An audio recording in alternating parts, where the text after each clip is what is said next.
الصفدي، كل هؤلاء كانوا من غير الشيعة، وقد رووا وذكروا في كتبهم ما جرى على الزهراء عليه السلام على تفاوت الدرجات. نعم، عن طريق أئمتنا عليهم السلام وعن طريق ذات الزهراء عليه السلام نحن نروي ما جرى عليها بالتفصيل. أما الآخرون من المذاهب الأخرى فكل يروي جانبا من الحقيقة، جانب معين، لأنهم ما رجعوا إلى أهل البيت عليهم السلام. هذا هو. هسه على أي حال مهما تشكك وتنكر، فعلى الأقل قضية ترويع الزهراء، تهديدها لما جاء هذا الوغد اللعين وقال لأحرقنها على من فيها، فقيل له وإن، أو قال وإن، لما قيل له فيها فاطمة والحسن والحسين قال وإن. هذا الأمر ثابت عند أهل الخلاف، هذا أمر ثابت لا يدفعه إلا جاحد مكابر. ولذلك الفقيه الجليل، فقيه أهل بيت العصمة والطهارة صلوات الله عليهم، صاحب الحدائق الشيخ يوسف البحراني رضوان الله تعالى عليه، يعلق على كلام ابن أبي الحديد في هذا الموضع. فماذا يقول؟ يقول إنه مع الإغماض عن حديث الإسقاط، خلي الآن نغمض أعيننا عن حديث إسقاط جنين الزهراء عليه السلام، فالترويع بالإحراق لمنزلها صلوات الله عليها مما لا مجال لإنكاره، والترويع بدخول بيتها عليها وإخراج ابن عمها قهرا وقوده ملببا مهانا وخروجها خلفه باكية شاكية في مجمع الخلائق وعلى رؤوس الأشهاد كما تقدم في أخبار السقيفة مما لا مجال لدفعه. لا يمكن دفع هذه الحقيقة، على الأقل هذا القدر، هذا ثابت. أرأيت أن جميع ذلك كان مما يسوءه ويؤذيه صلى الله عليه وآله أو يسره ويرضيه؟ هاي الأمور التي وقعت، هذا الترويع، هذا الترويع، التهديد، هذا القدر. خلينا نقول ما اقتحم، ما اسقط جنين الزهراء عليه السلام، ما كسر ضلعها، ما لطمها، هذا الترويع بمجرده لبضعة رسول الله صلى الله عليه وآله، أشيء كان يسر رسول الله أم يغضبه؟ سؤال، استدلال سليم. أرأيت أن جميع ذلك كان مما يسوءه ويؤذيه صلى الله عليه وآله أو يسره ويرضيه؟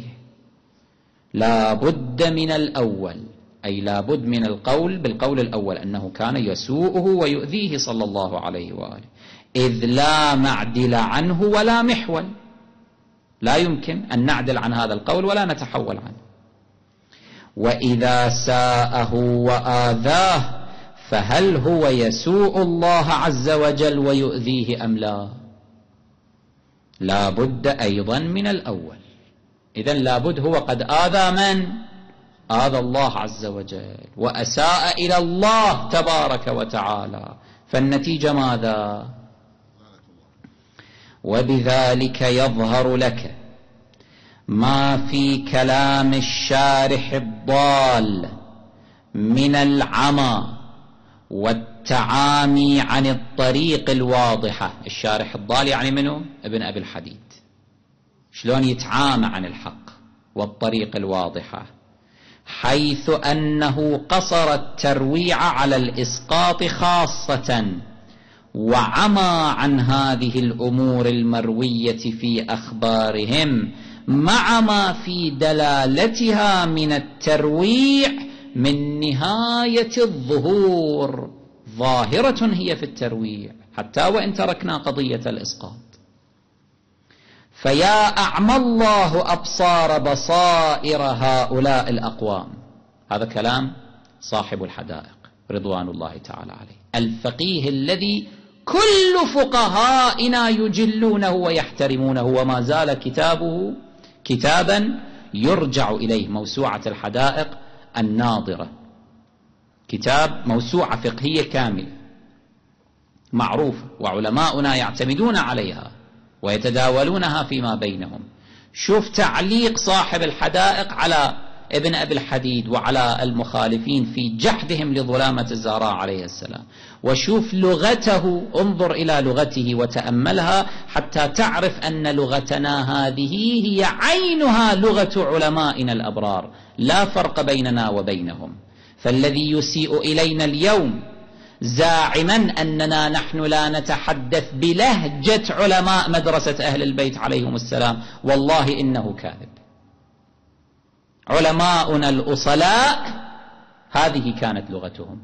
وإلا أنت تعال شوف تعليق ايش يقول فيا أعمى الله أبصار بصائر هؤلاء الأقوام، يقصد المخالفين وعلماءهم، الذين هم أضل من الأنعام في استمرارهم على الباطل إلى يوم القيام، كل ذلك في رضا أبي بكر وعمر اللذين جعلوهما لله سبحانه كالأنداد. يعبدون أبا بكر وعمر، عندهم استعداد يتغافلون عن الإساءة لله ولا يتغافلون عن الإساءة لأبي بكر وعمر، صنمي قريش. ألا إنها لا تعمى الأبصار ولكن تعمى القلوب التي في الصدور. هذا وصلى الله على سيدنا محمد وأهل بيته الطيبين الطاهرين.